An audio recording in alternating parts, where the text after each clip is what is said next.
అందరికీ నమస్కారం. ఈ రోజు మనతో ఉన్నారు ప్రముఖ ఆధ్యాత్మికవేత్త, జ్యోతిష్య మరియు వాస్తు పండితులు బ్రహ్మశ్రీ గుండెపూరి శివసుధీర్ శర్మ గురువు గారు ఉన్నారు. మాట్లాడదాం. జై శ్రీరామ్ గురువు గారు. శ్రీమాత్రే నమః. శ్రీ గురుభ్యో నమః. గురుగారు, వారాహి నవరాత్రులు స్టార్ట్ అవుతున్నాయి. ప్రతి ఒక్కరు ఖచ్చితంగా వినియోగించుకుంటున్నారు. ఈ మధ్య కాలంలో మీరు కూడా ఒక కారణం అని చెప్పొచ్చు. బాగా బయటకు తీసుకువెళ్లారు వారాహి అమ్మవారి గురించి, అమ్మవారి ప్రత్యేకత గురించి. అలాగే మన టెంపుల్లో కూడా ప్రతి సంవత్సరం కార్యక్రమాలు జరుగుతూ ఉంటాయి. వారాహి అమ్మవారి ప్రత్యేకత చెప్పండి గురుగారు. ఆవిడ్ని పట్టుకుంటే అసలు ఎలా ఉంటుంది లైఫ్ మనకి? తప్పనిసరిగా నాన్న. ముఖ్యంగా వారాహి ఈ అమ్మవారి గురించి ఇటీవల కాలంలో తెలియనటువంటి వ్యక్తులు ఎవరు లేరు.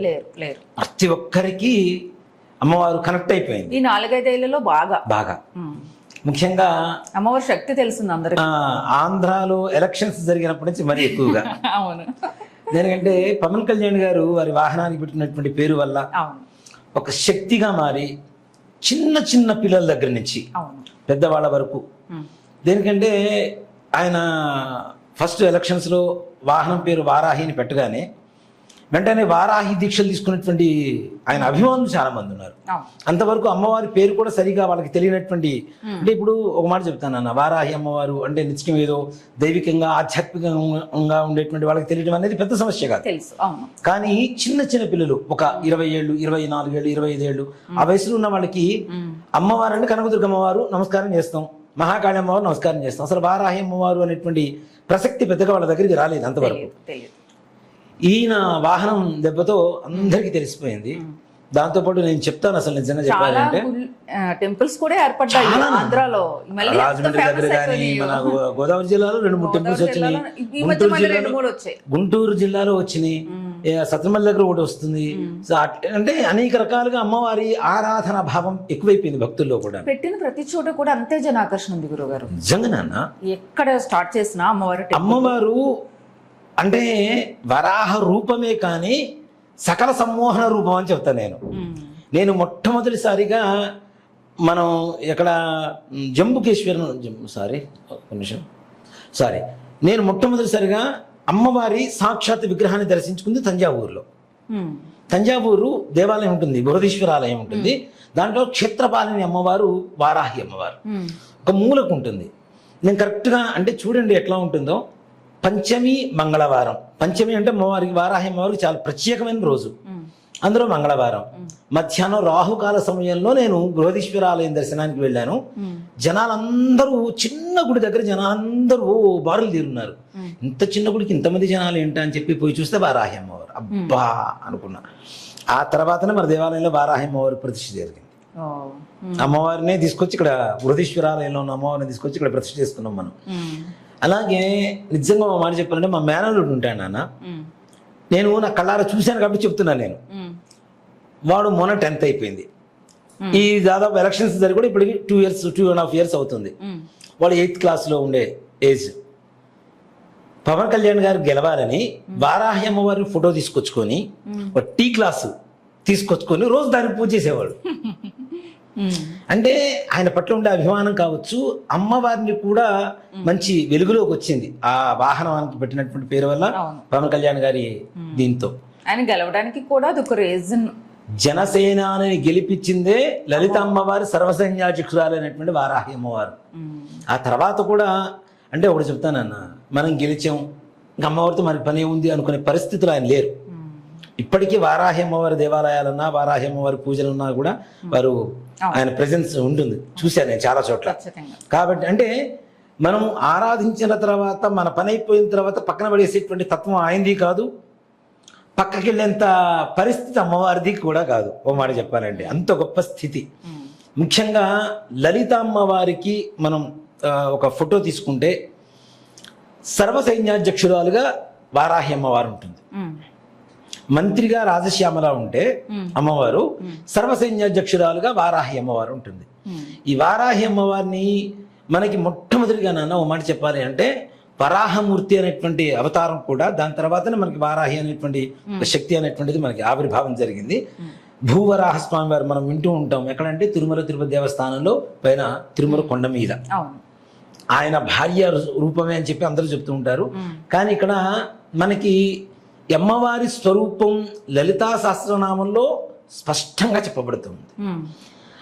వారాహి అమ్మవారు ఎలా ఉంటుంది అనేటువంటిది ఇటీవల కాలంలో ఒక వీడియో చేసి పంపించారు ఒకళ్ళు. ఎంత అద్భుతంగా ఉందంటే అంత అద్భుతంగా ఉంది నాన్న.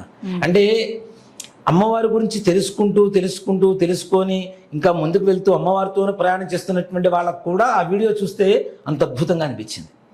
ఆవిడ శక్తి ఎలా ఉంటుంది, ఆవిడ శక్తి ఎంతమంది సైన్యాన్ని కంట్రోల్ చేస్తుంది, ఎంత శత్రువుల్ని వినాశనం చేస్తుంది, ఎంత పకడ్బందీగా ఒక ప్లాన్ వేసుకుని ముందుకు వెళ్తుంది. ఆలోచన విధానాన్ని కూడా, అంటే శత్రువు ఆలోచనను కూడా ఒక కంట్రోల్లో పెట్టేసి వాడిని పక్కన పెట్టేస్తుంది అమ్మవారు. అంత శక్తివంతురాలుగా మనకి వారాహి అమ్మవారిని తీసుకోవచ్చు. దీంట్లో ముఖ్యంగా వారాహి అంటే చాలామంది ఆలోచించేది శక్తి స్వరూపం భయానకంగా ఉంటుంది, అమ్మవారికి పూజ చేయకూడదు అనేటువంటి ఒక ఆలోచన చాలా మందికి ఉంది. అది తప్పు. నేను చాలాసార్లు చెబుతుంటాను, అమ్మ ఎవరికైనా అమ్మే. కాబట్టి అమ్మవారిని అమ్మవారి స్వరూపంగా భావిస్తే అమ్మలాగానే మనం కరుణిస్తుంది, దాంట్లో అనుమానమేం లేదు.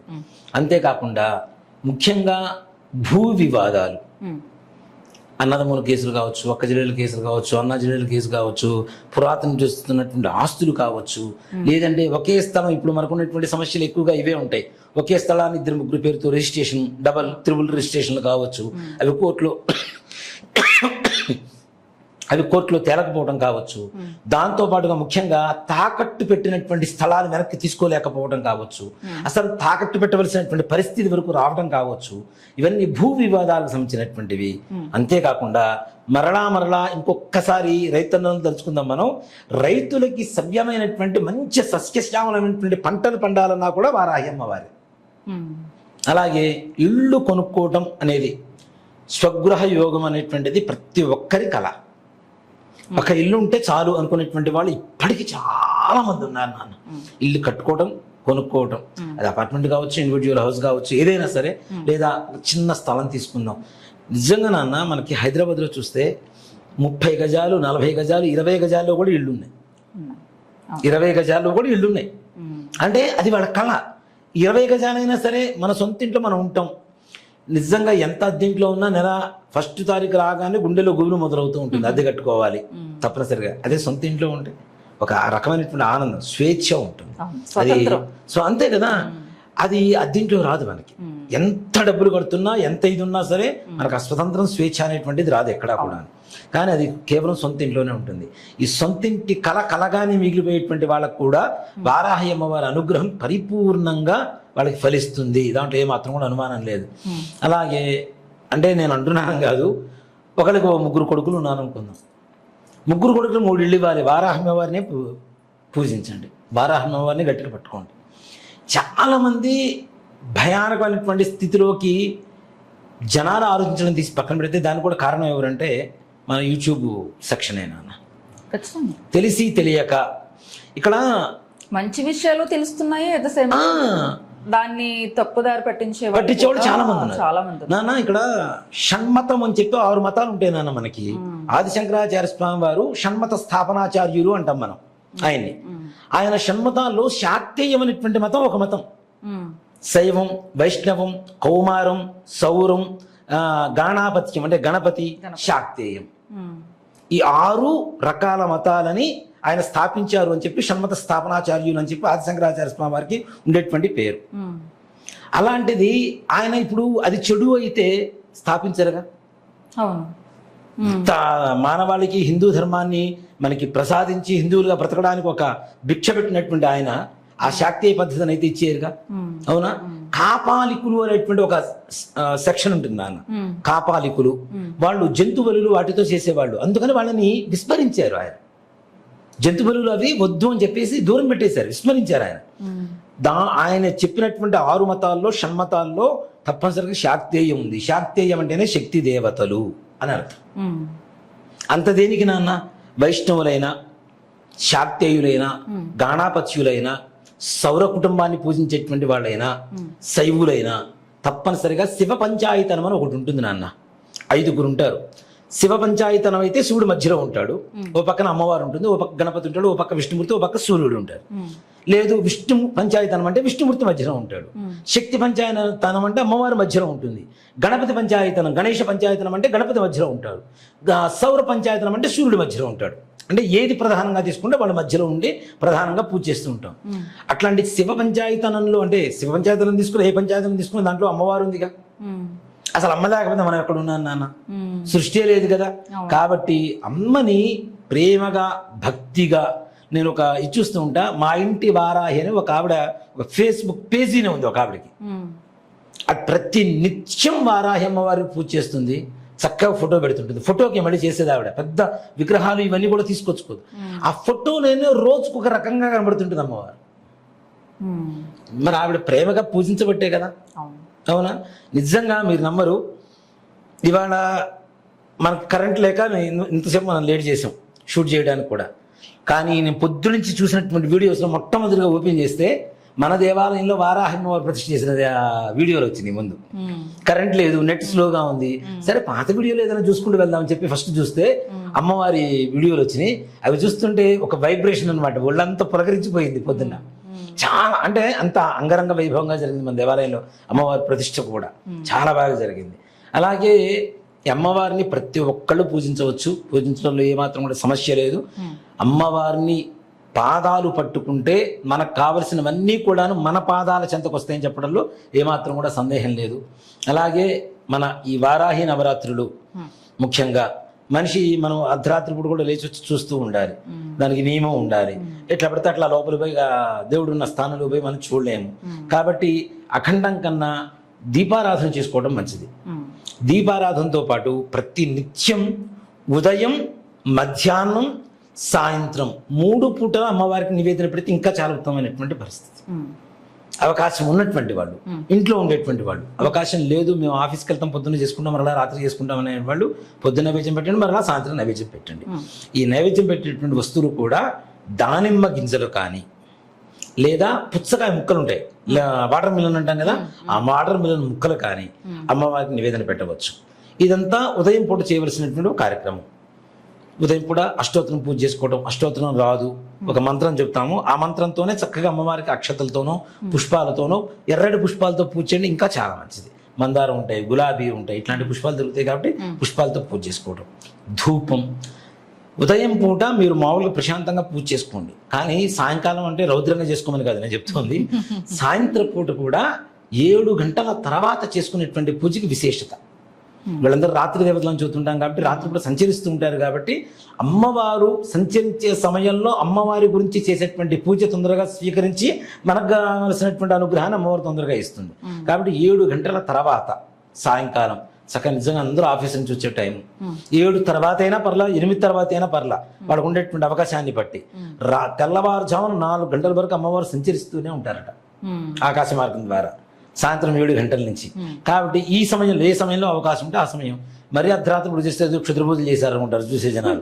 ఈ వీడియోలో చెప్పే జనాలకి ఈ మనం చేసే విధానానికి ఆ రాత్రి పూట చూస్తుంటే కాస్త భయానకంగా ఉంటుంది. కాబట్టి యాజ్ పాసిబుల్ కాస్త తొందరగా మనం పూర్తి చేసుకోవడం అనేటువంటిది ఉత్తమం. అలాగే ఉదయం సాయంత్రం 2 పూట్ల అమ్మవారికి అష్టోత్తరం పూజ చేయటం, దీపారాధన చేయటం. సాయంకాల సమయంలో గుర్తుపెట్టుకోండి, మనకి చిన్న చిన్న కంద ముక్కలు దొరుకుతాయి నాన్న, చిన్న కంద ముక్కలు దొరుకుతాయి.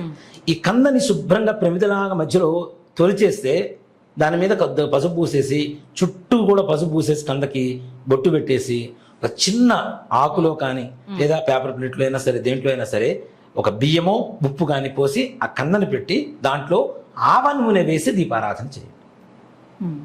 ఆవ నూనె వేసి దీపారాధన చేయండి.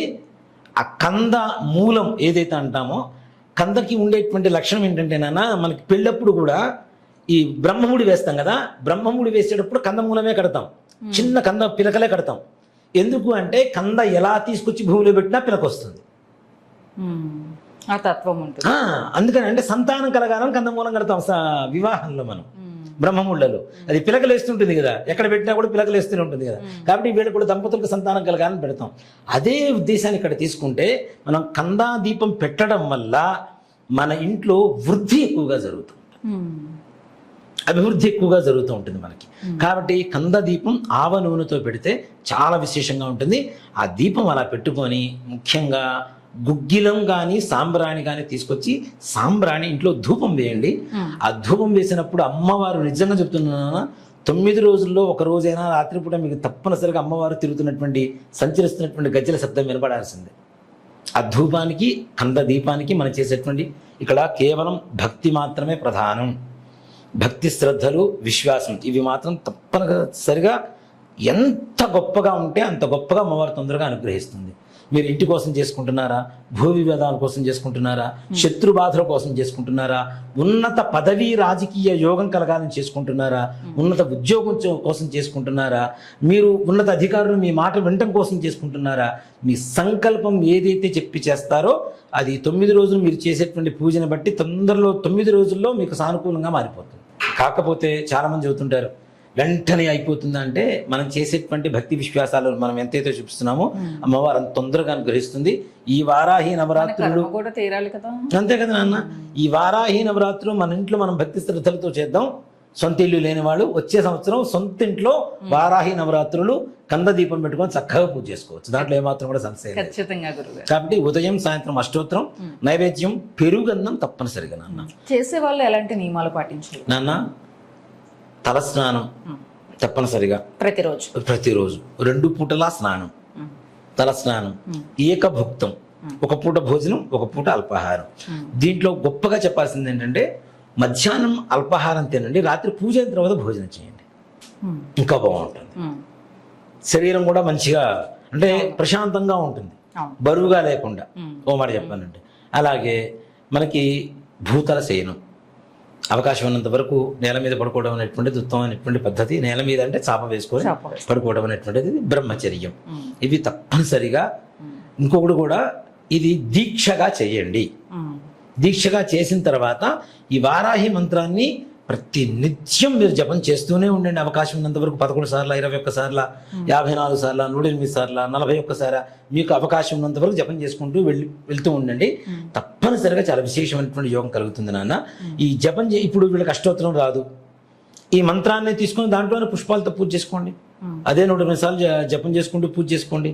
అదే 108 సార్లు జపం చేసుకుంటూ పుష్పాలు లేకపోతే అక్షతలతో పూజ చేయండి, రక్తాక్షతలతో పూజ చేయండి. అమ్మవారికి చాలా విశేషంగా ఉంటుంది, తొందరగా అనుగ్రహిస్తుంది. ఇంట్లో అందరూ చేసుకోవచ్చు. అఖండం కంటే కూడా, అఖండం పెట్టుకోవద్దని చెప్పను, అవకాశం ఉంటే పెట్టుకోండి, దాన్ని సంరక్షించేంత శక్తి ఉంటే పెట్టుకోండి. లేదు అనుకుంటే ఇంట్లో అంత అవసరం అంత అక్కర్లేదు.